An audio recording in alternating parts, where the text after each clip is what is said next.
Yes. Great. I'd also like to thank the Korea Research Center for the invitation, especially an honor to be the first in this series, which is sure to be a great series. I think today's talk should offer something of interest to a wide variety of attendees, ranging from stakeholders, practitioners, amateur, aspiring, also industry people who make policy and funding decisions, as well as scholars, both emerging and experienced.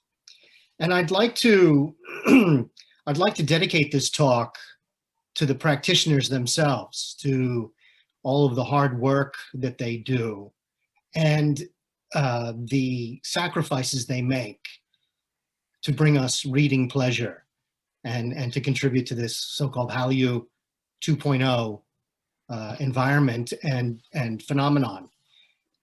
My research tends to be quite upbeat, whether it's about the film industry or the webtoon industry or the web novel industry. And quite often, I'll be the first to admit that quite often that enthusiasm that we have as researchers for these developments does downplay those sacrifices that aspiring and experienced practitioners make on our behalf. So this talk is dedicated to them. And I'm going to share the screen now. The research that I'm going to be presenting today comes out of, I think you could all see that. It comes out of an ARC research grant that Joanne mentioned. It's coming out of this idea that the South Korean creative industries, in particular webtoons, can offer aspiring and also current practitioners and policymakers and scholars understandings of how South Korea is doing it, the success story in South Korea at the moment as another facet, another complex facet and dynamic facet of the Hallyu phenomenon. And so today I'll give you a very brief history and definition of webtoons, just in case you're a little bit unfamiliar with that vertical scrolling format. Then try to make some very brief connections to Hallyu and Hallyu 2.0, and then delve into Naver, the Naver platform in particular, the English language and the foreign language, non-Korean foreign language offerings on Webtoon, formerly known as Line Webtoon, because that's really where some of the most radical phenomenon in development and technology is occurring that we could see, and also behind the scenes as well. And then I'd like to credit the fan translation service on Webtoon, online Webtoon, as a great opportunity for globalization of Webtoons, global uptake, but also fan participation, and something that that particular platform offers that very few other platforms can match. And then the conclusion will be about this so-called Webtooniverse, which I use as a term to describe the ecosystem and these phenomena and the developments we're seeing out of South Korea, primarily South Korean led. But now, because of the catch on, other countries are catching on. And so the Koreanness of the Webtooniverse is actually becoming more of a backseat or a little bit diluted, which is a very fascinating development, I think, on its own. ARC Research Council grant, looking at how local, global, regional practitioners can get involved in this so-called trend, how policymakers can get on top of it and contribute to pushing it forward, a so-called digital revolution or the digital economy. This is very much part of the so-called digital economy. And it's an area in which Australian scholars and scholars around the world have yet to fully understand and explore. So this project very much sits in that arena. By definition, a webtoon is South Korean born. It's vertically scrolling. It's ideal for the mobile phone, as long as you hold it upright. And it's also ideal for participatory cultures, both fans to engage with practitioners, but also practitioners to get a bird's eye view or even a larger macro view of what the fans are saying and how fans are consuming this digital media. Very divergent, for those of you who don't know, very divergent from Comixology, Amazon's digital comic format, or DC Comics universe, or even the Marvel website and an app platform, because of its vertically scrolling nature, but also because of the way that it engages with fans and participatory cultures. Also, I might add that webtoons are very unique in terms of the transmedia adaptation, the fertile content that they're lending for transmedia adaptations. It's something that can be considered an IP engine, if you will, or like I said, a fertile source, a rich source of content to spin off into not only Happy Meals and pencil cases, but also TV series and feature films and other web series, et cetera, et cetera. So there's a very exciting aspect to investigate there on its own in terms of transmedia adaptation. Having said that, I think one of the points that will emerge from this talk is that webtoons are being seen and used as a feeder to grow an audience, to launch a character world, a story world, and to really tell a good story that can then be leveraged in other ways and other platforms and other media. So that makes webtoons particularly interesting to study, but also to create. In South Korea, as you can imagine, the webtoon ecosystem is quite vivacious. It's quite robust. There's at least 56 Korean, and outside of South Korea, there are 25 non-Korean platforms that have sizable audience numbers. They're growing immensely popular in China, France, Indonesia, Japan, and the US, etc. In Korea, we're looking at over 2 billion page views and 255 million unique user visits per month. So the numbers are astounding by any measure. And over 175 serialized domestic and international webtoon titles are currently available on these platforms.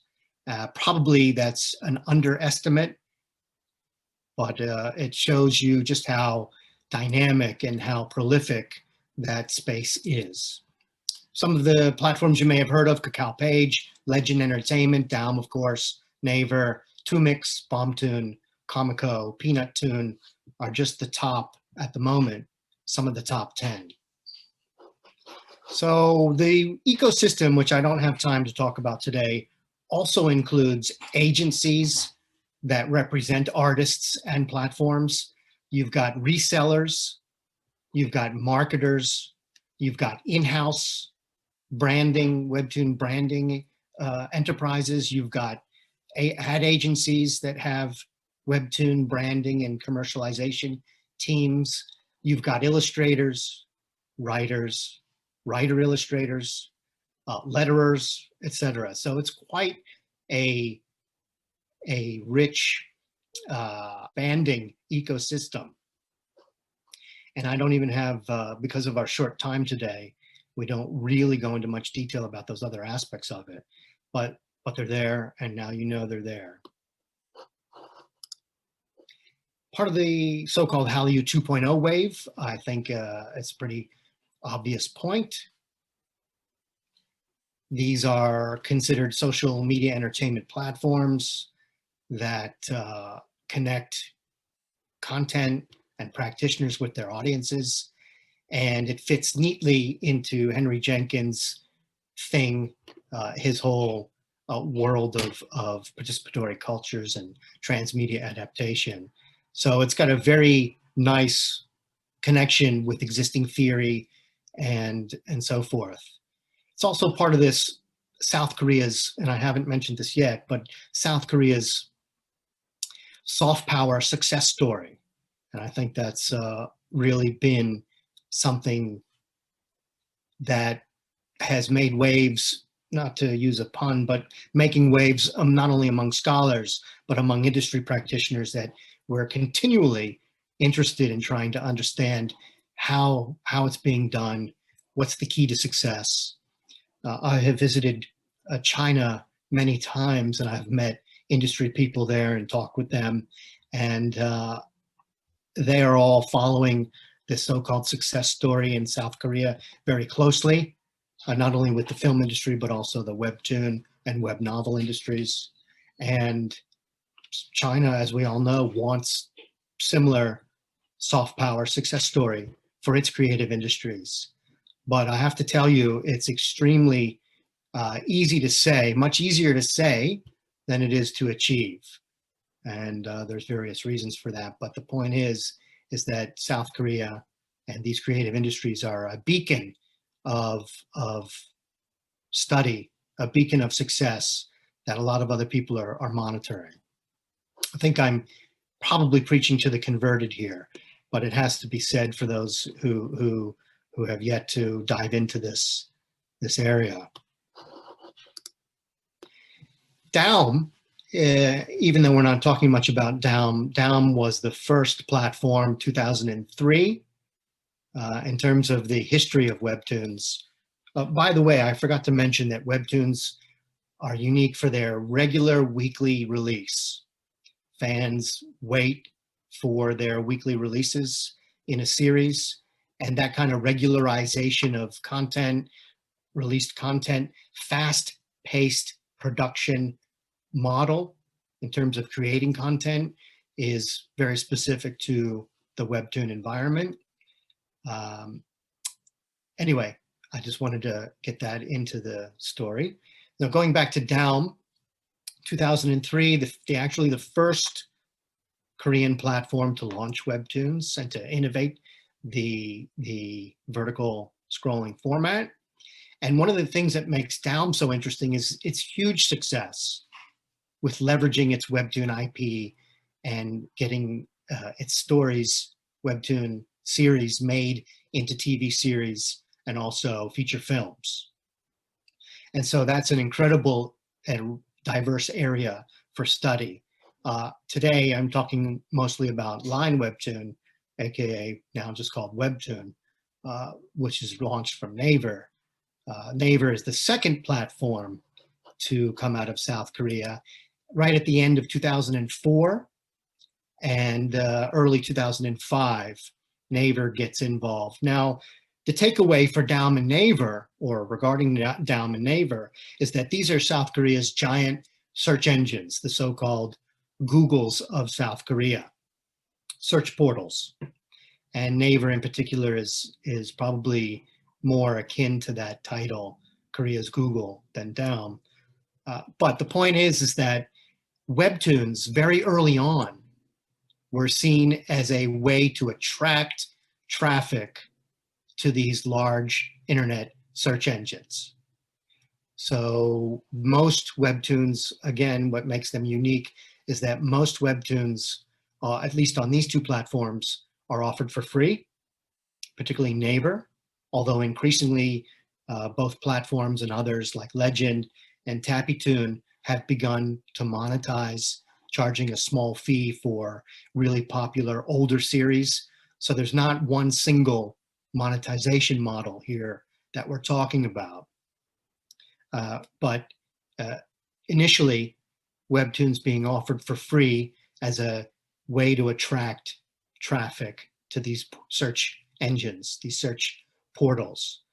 And we might call that a loss leader in the cases where they are offered for free, because they're incredible lures for audiences to visit these search engines on which they will shop, e-commerce, buy other things, watch series, stream media, etc.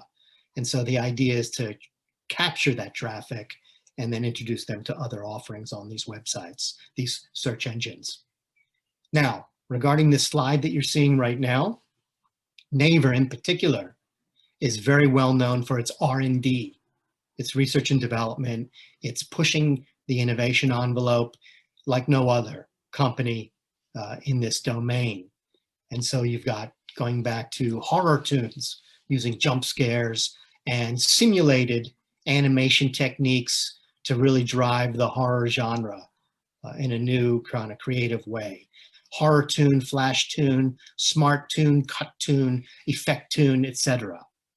These are all nuanced variations of the standard vertically scrolling webtoon. And I think, again, that's something that gets overlooked in a lot of our research, possibly because, and I know this as a prevalent attitude in North America, I think a lot of these innovations are overlooked because artists tend to dumb down content. South Korea is known as being more advanced in terms of its IT infrastructure and innovations, more advanced than other nations.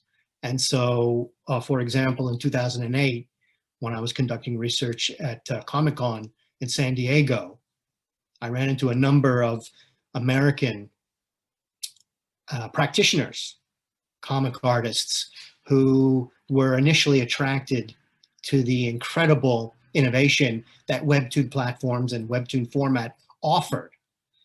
But they were told that they had to dumb down. And what I mean by dumb down here is to limit the use of music, for example. Webtoons are ideal for musical accompaniment. And in fact, you will find a number of series on Webtoon that use musical accompaniment. However, as we all know, a lot of the younger generation likes to multi-view. They like to watch BTS videos while they're reading a Webtoon series and vice versa, et cetera, et cetera. In other words, if you add music, embedded music to a Webtoon, you're quite possibly alienating some of the audience, some of the readers who might like to choose their own soundtrack, or who might be watching something else with audio on another device or in another format. And so dumbing down here means limiting the innovations of Webtoons, the advanced innovations of the kind that you see here. I probably am oversimplifying things, but I find it fascinating that that any time that an innovation available is not being exploited or fully used, and some of the reasons for that. I just shared that with you. By the way, some of the people we did interview at Comic-Con in 2018 were Tom Akel, the former head of content for then Line Webtoon, also Ryan Benjamin, whose Brothers Bond video was beautiful, his webtoon, beautifully looking, simulated animation, multi-layered, really hard to keep up with a weekly release. Ryan was doing Webtoon, Brothers Bond, creating it as part of his night job. And so that was really hard in terms of keeping up that high level, that slick look, the accompanied music, etc., on a weekly basis. And so if you go onto Webtoon right now, you'll see that Brothers Bond had a very short but beautiful existence. Love the Wayback Machine. I don't know if any of you use the Internet Archive's Wayback Machine to revisit websites that perhaps are no longer available. I use it to go back and look at Webtoon websites. And so this is a screenshot of then what was called Line Webtoon. And I wanted you to pay particular attention. So Naver launches line webtoon in July 2014 with mostly existing Korean language translated into English, but Korean born, Korean created web series, webtoons. And so you have this, again, using creative content coming out of South Korea to launch a global platform, a globally facing platform. I don't know if some of you can tell me in the Q&A if you're Noblesse or Tower of God fans or Orange Marmalade, but it's very significant that when a globally facing platform in this industry is launched, that it's using primarily Korean created content translated into English. A small point, but something worth checking out by using the Wayback Machine. Now, on Naver, which is, Webtoon, which is the platform that I do most of my research on at the moment, we've got the originals, which is quite an elite aspect of the site.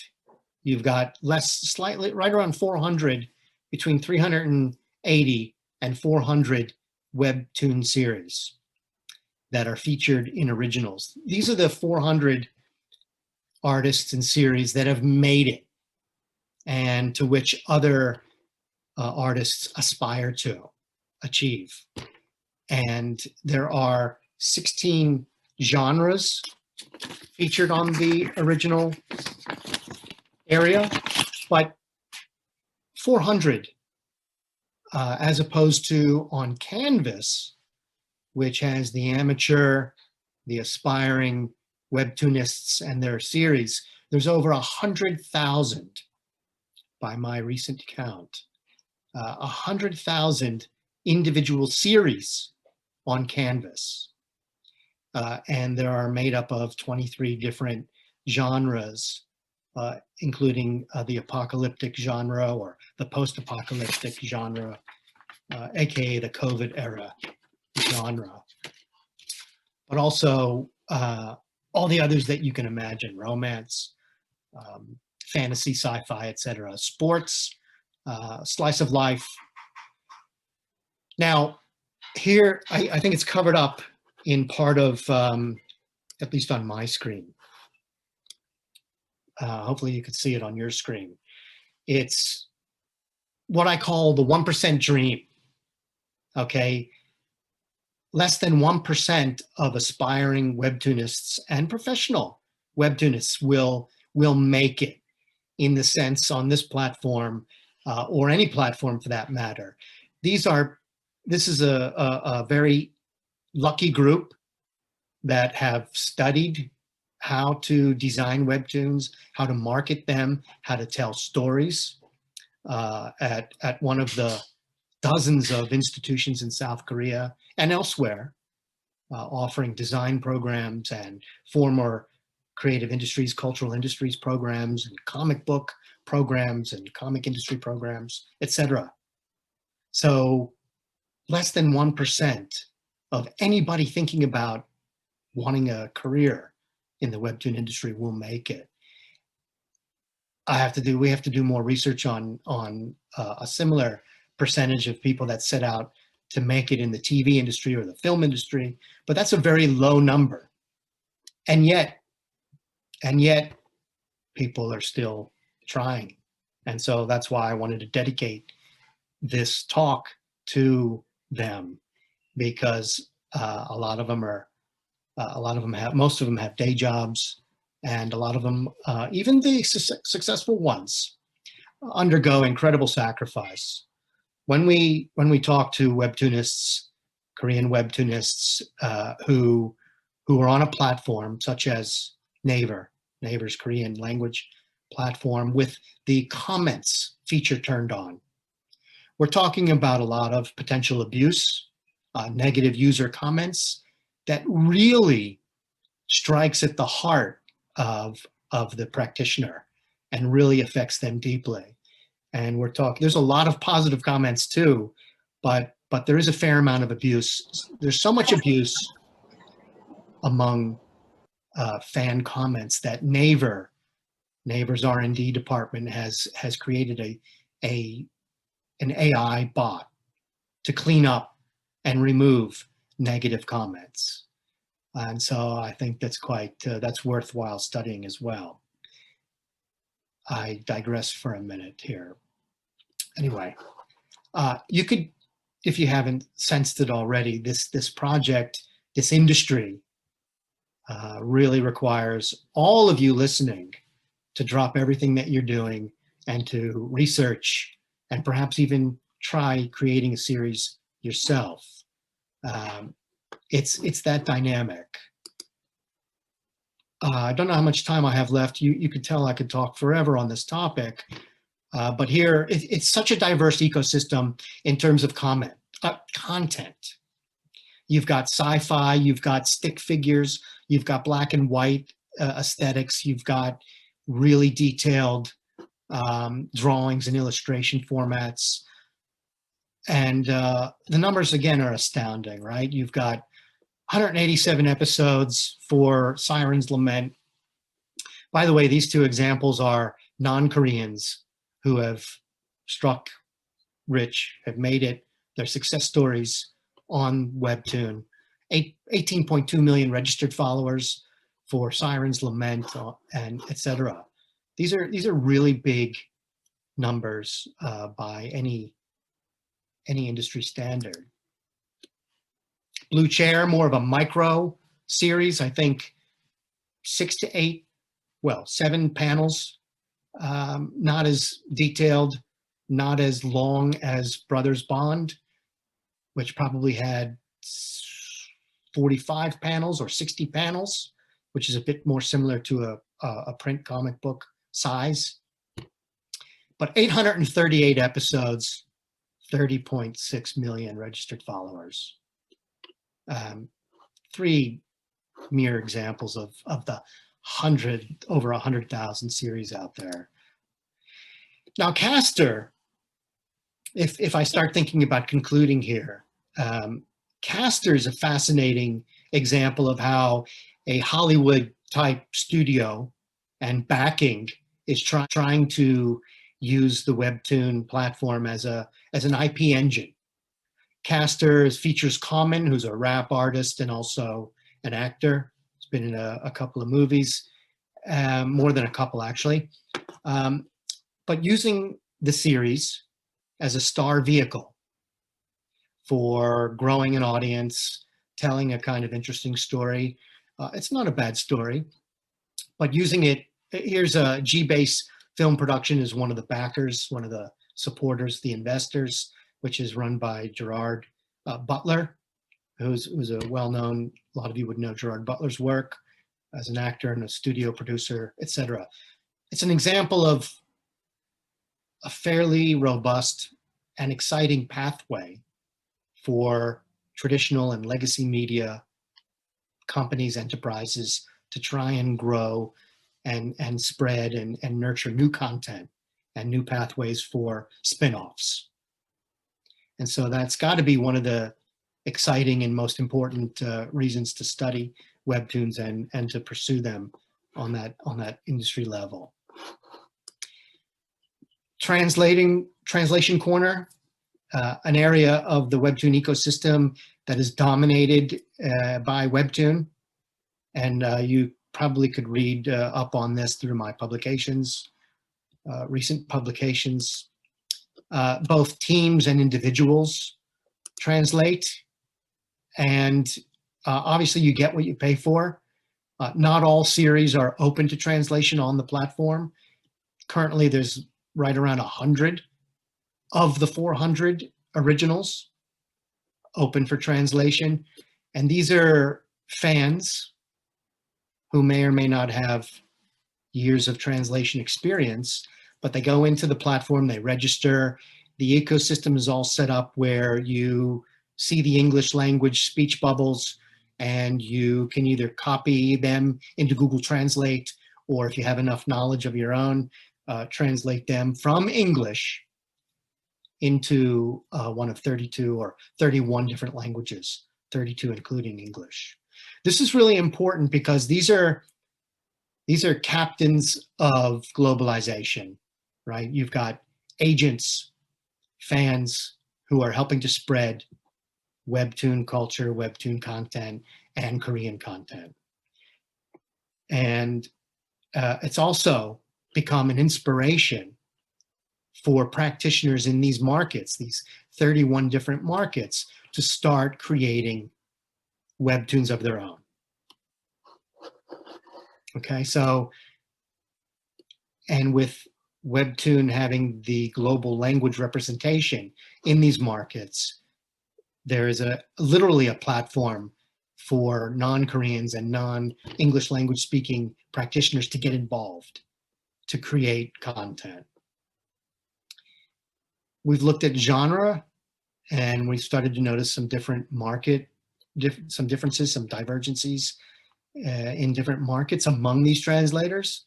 So that's an area of great interest, considering that genre seems to be driving a key driver for this content industry.